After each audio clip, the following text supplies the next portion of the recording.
कृपया नए दर्शक चैनल को सब्सक्राइब कर ले एवं कहानी पूरा ध्यान पूर्वक सुने। धन्यवाद।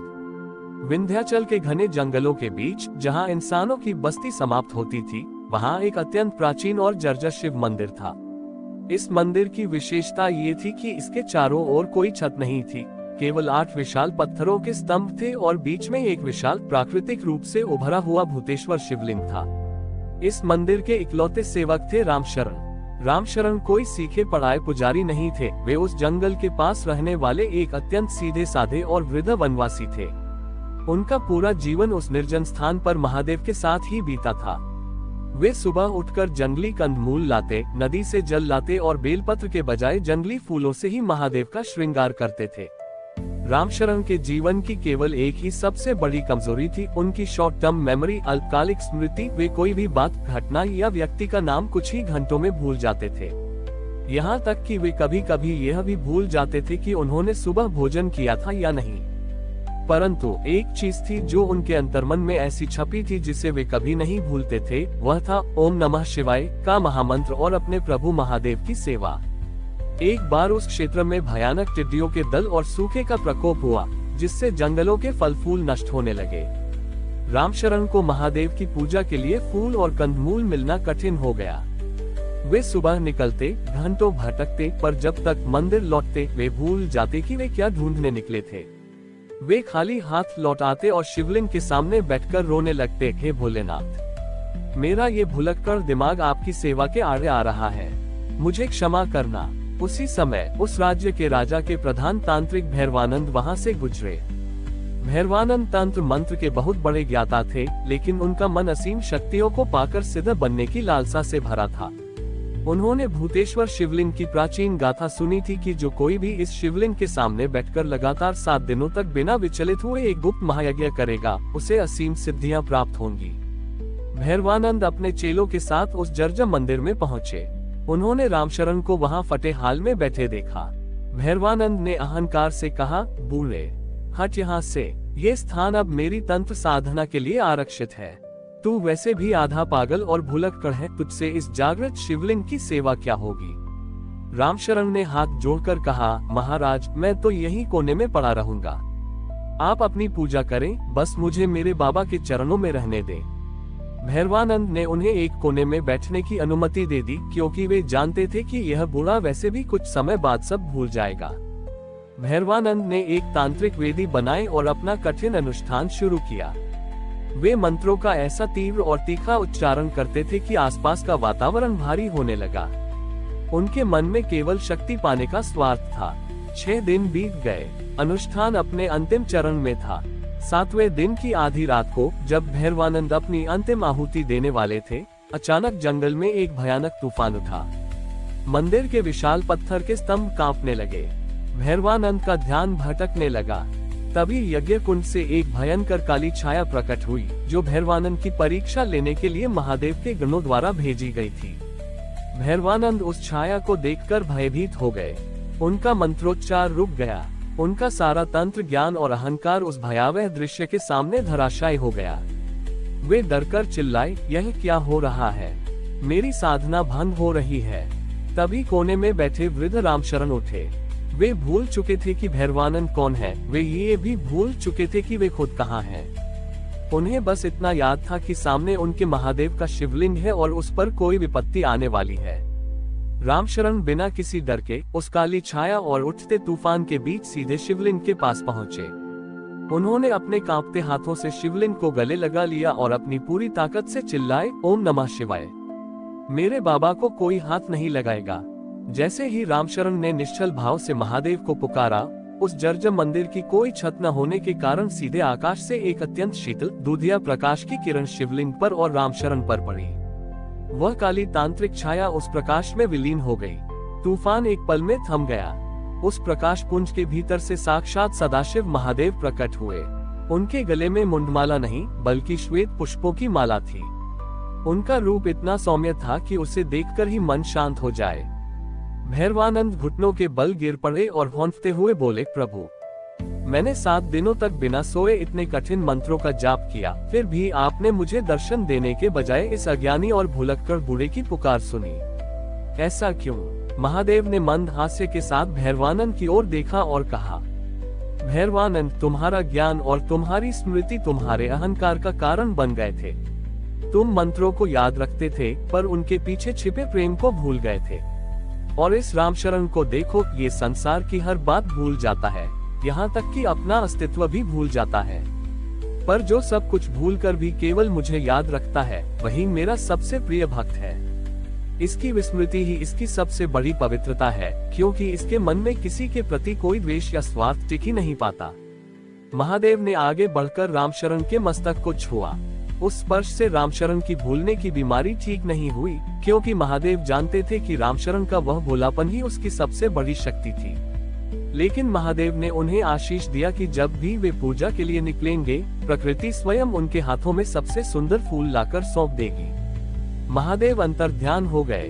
भैरवानंद का घमंड चूर चूर हो चुका था। उन्होंने तंत्र का मार्ग छोड़कर रामशरण को अपना गुरु मान लिया। अब वे रामशरण के साथ मिलकर उस खुले आकाश के नीचे बने मंदिर में रहते थे। रामशरण रोज सुबह उठकर बातें भूल जाते थे, पर जब भी वे आंखें खोलते, अपने सामने महादेव को पाकर हर दिन एक बिल्कुल नई भक्ति के साथ उनकी सेवा में लीन हो जाते थे। मौसम बदलते रहे और विंध्याचल के घने जंगलों में स्थित वह खुला शिव मंदिर अब एक अनूठा धाम बन चुका था। भैरवानंद, जो कभी अपनी तांत्रिक शक्तियों के मद में चूर रहते थे, अब पूरी तरह बदल चुके थे। वे रामशरण के परम शिष्य और रक्षक बन गए थे। रामशरण का भोलापन और उनकी शॉर्ट टर्म मेमोरी वैसी ही थी। वे हर कुछ घंटों में सब भूल जाते, लेकिन जब भी भूलते, भैरवानंद बड़ी श्रद्धा से उन्हें याद दिलाते, गुरुदेव, आप महादेव के सबसे प्यारे भक्त हैं और यह आपके बाबा का दरबार है। महादेव के वरदान के अनुसार रामशरण जब भी जंगल में जाते, कटीली झाड़ियां भी रास्ते से हट जाती और पेड़ों की सबसे ऊंची डालियों के सुंदर फूल अपने आप टूटकर उनके कमंडल में गिर जाते थे। एक दिन उस राज्य पर एक बहुत बड़ी विपत्ति आई। पड़ोसी देश के एक अत्यंत क्रूर और विध्वंसक राजा क्रूरसेन ने राज्य पर आक्रमण कर दिया था। क्रूरसेन जहां भी जाता, सुंदर कलाकृतियों, मंदिरों और बस्तियों को नष्ट कर देता था। राज्य की सेना हार चुकी थी और राजा अपनी जान बचाकर जंगलों की ओर भाग रहे थे। भागते भागते राजा और उनके कुछ बचे हुए सैनिक विंध्याचल के इसी घने जंगल में पहुंचे। उनके पीछे क्रूरसेन की एक विशाल टुकड़ी लगी हुई थी।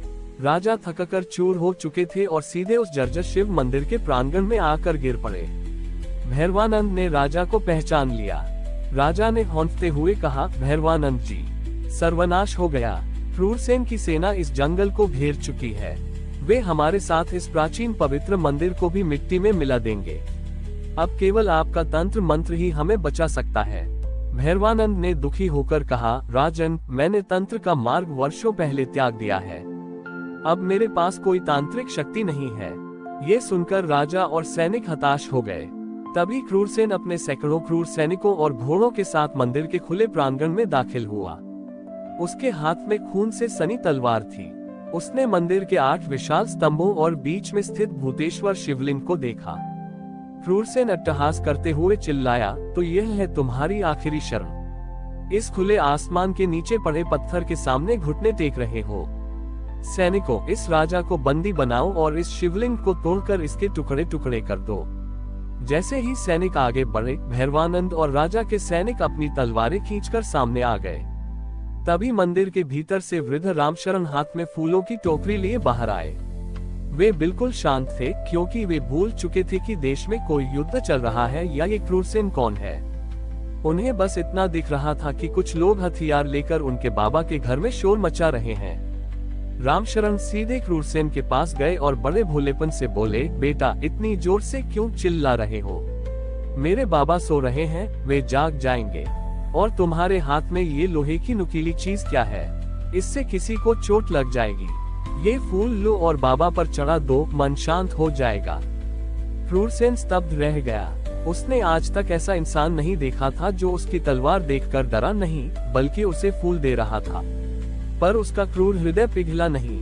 उसने झटके से रामशरण के हाथ से टोकरी गिरा दी और अपनी तलवार सीधे भूतेश्वर शिवलिंग पर दे मारी। खटाक की एक भयानक आवाज हुई।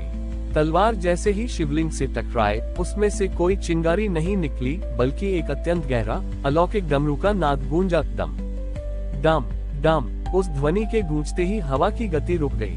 क्रूरसेन के सैनिक जहां के तहां पत्थर की तरह जड़ हो गए। घोड़े हवा में ही थम गए। पूरे जंगल में एक ऐसा सन्नाटा छा गया जैसे समय रुक गया हो। क्रूरसेन ने देखा कि शिवलिंग से एक तीव्र ज्योति निकली और सीधे रामशरण के भीतर समा गई। उसी क्षण वृद्ध रामशरण की आंखों का भोलापन गायब हो गया और उनमें साक्षात महाकाल का रुद्र तेज चमकने लगा। रामशरण के शरीर से एक ऐसी असीम ऊर्जा निकलने लगी कि क्रूरसेन कांपने लगा और उसकी तलवार हाथ से छूट गई।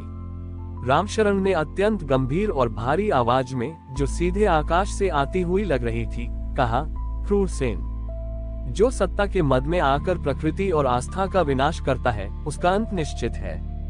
तूने उस महादेव पर प्रहार किया है जो इस संपूर्ण ब्रह्मांड के कण कण में व्याप्त है। क्रूरसेन थर थर कांपते हुए जमीन पर गिर पड़ा।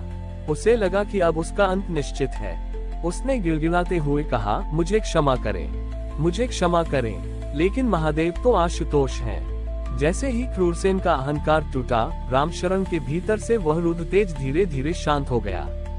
रामशरण ने अपनी आंखें बंद की और एक गहरी सांस ली।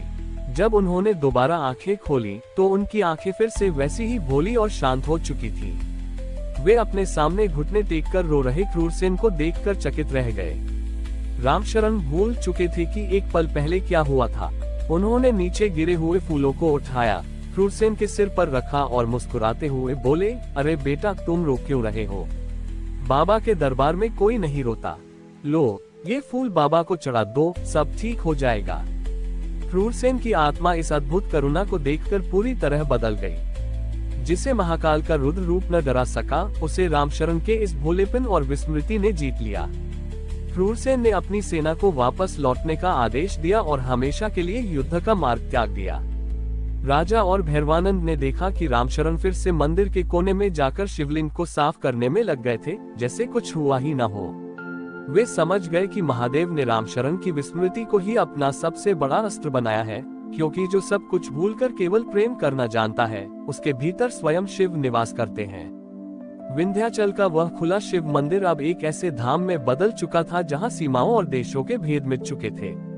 क्रूरसेन, जिसने कभी तलवार के बल पर राज्यों को जीता था, अब पूरी तरह से बदल चुका था। उसने अपनी विशाल सेना को जनकल्याण के कार्यों में लगा दिया और स्वयं वर्ष में एक बार साधारण सूती वस्त्र पहनकर पैदल ही भूतेश्वर शिवलिंग के दर्शन करने आता था। भैरवानंद अब पूरी तरह से रामशरण के संरक्षक और इस अनोखे इतिहास के साक्षी बन चुके थे। रामशरण की स्थिति अब भी वैसी ही थी। वे हर कुछ घंटों में सब कुछ भूल जाते। वे अक्सर भैरवानंद से पूछते, बेटा, ये सुंदर फूलों की टोकरी यहाँ किसने रखी है? और भैरवानंद मुस्कुराकर कहते, गुरुदेव, ये साक्षात महादेव ने आपके लिए भेजी है। एक सुबह जब सूर्य की पहली किरणें बिना छत वाले मंदिर के 8 स्तंभों के बीच से छनकर भूतेश्वर शिवलिंग पर पड़ रही थी, तब विंध्याचल के जंगलों में एक और अनोखी घटना घटी। उस क्षेत्र के सभी जंगली पशु, हिरण, खरगोश, मोर और यहाँ तक कि सिंह और चीते भी अत्यंत शांत भाव से मंदिर के प्रांगण के चारों ओर आकर बैठ गए। वे हिंसक नहीं लग रहे थे, बल्कि उनके चेहरों पर एक अजीब सी व्याकुलता थी। भैरवानंद ने जब ये देखा तो वे चकित रह गए। तभी उन्होंने देखा कि पशुओं के उस झुंड के बीच से एक बूढ़ी हथिनी धीरे धीरे शिवलिंग की ओर बढ़ रही थी।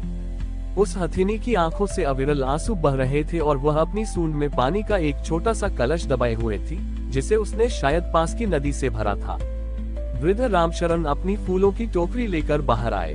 वे हमेशा की तरह भूल चुके थे कि ये जानवर कहां से आए हैं। उन्होंने उस रोती हुई हथिनी को देखा, सीधे उसके पास गए और बड़े लाड से उसकी सूंड पर हाथ फेरा। रामशरण ने कहा, अरे माँ, तुम क्यों रो रही हो? तुम्हारे पैरों में यह क्या चुभा है? रामशरण ने देखा कि हथिनी के पैर में एक बहुत बड़ा और नुकीला जंगली कांटा धंसा हुआ था, जिसके कारण उसे चलने में अत्यंत पीड़ा हो रही थी। रामशरण बिना किसी डर के नीचे झुके और अपनी पूरी ताकत से उस कांटे को बाहर खींच दिया। हथिनी ने दर्द से एक हल्की चीख मारी, पर अगले ही पल उसे असीम शांति का अनुभव हुआ। उसने अपनी सूंड उठाए और उस कलश का पूरा जल भूतेश्वर शिवलिंग पर अर्पित कर दिया। जैसे ही पशुराज के उस जल से महादेव का अभिषेक हुआ, उस खुले मंदिर के पत्थरों के स्तंभों से एक मधुर और गूंजती हुई वीणा की ध्वनि निकलने लगी। शिवलिंग से एक अलौकिक श्वेत प्रकाश प्रकट हुआ और साक्षात महादेव अपने पशुपतिनाथ रूप में वहां प्रकट हो गए। उनके चारों ओर एक दिव्य शीतलता थी और उनके हाथ में वरद मुद्रा थी। जंगल के सभी पशु पक्षी अपने घुटनों पर बैठ गए, मानो वे अपने स्वामी को नमन कर रहे हों। भैरवानंद ने हाथ जोड़कर कहा, हे पशुपतिनाथ, आज आपकी इस अद्भुत लीला का क्या संदेश है?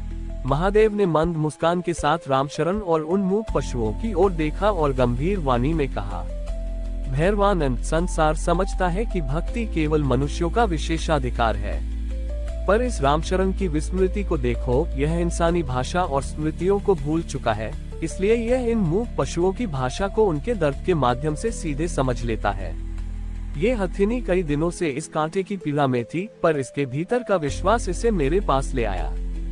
जो मनुष्य सब कुछ भूलकर प्रकृति के हर जीव में मेरा रूप देखने लगता है, वही सच्चा पशुपति भक्त है। महादेव ने अपना हाथ आगे बढ़ाया और उस हथिनी के मस्तक को छुआ। उस दिव्य स्पर्श से न केवल उसका घाव पूरी तरह ठीक हो गया, बल्कि उसके भीतर की आत्मा तृप्त हो गई। महादेव ने रामशरण की ओर देखा, जो बड़े कौतुक से साक्षात ईश्वर को निहार रहे थे। महादेव ने कहा, रामशरण, तुम्हारी यह विस्मृति ही इस संसार के लिए वरदान है। तुम शब्दों के पार जाकर केवल प्रेम की भाषा समझते हो। महादेव के अंतर्ध्यान होने के बाद वह हथिनी और अन्य सभी पशु शांत भाव से वापस जंगल की ओर लौट गए। कुछ ही घंटों बाद रामशरण हमेशा की तरह फिर से भूल गए कि साक्षात महादेव आए थे या उन्होंने किसी हथिनी का कांटा निकाला था। उन्होंने फिर से एक नया फूल उठाया, शिवलिंग पर रखा और बोले, ओम नमः शिवाय। मेरे बाबा कितने सुंदर हैं। भैरवानंद ने दूर से इस दृश्य को देखा और उनकी आंखों में श्रद्धा के आंसू आ गए। वे समझ गए कि इतिहास गवाह रहेगा कि विंध्याचल के इस खुले मंदिर में एक ऐसा संत रहता था, जो हर पल सब कुछ भूल जाता था, लेकिन उसका यही भूलना उसे हर क्षण साक्षात शिव के और करीब ले आता था। जहाँ ज्ञान की सीमा समाप्त होती है, वहाँ से रामशरण की निश्चल और अनंत भक्ति की शुरुआत होती थी। अगर आपको यह वीडियो पसंद आया और इससे कुछ नया सीखने को मिला तो वीडियो को लाइक ज़रूर करें और ऐसे ही वीडियो देखने के लिए चैनल को सब्सक्राइब करना ना भूलें। मिलते हैं अगले वीडियो में। हर हर महादेव।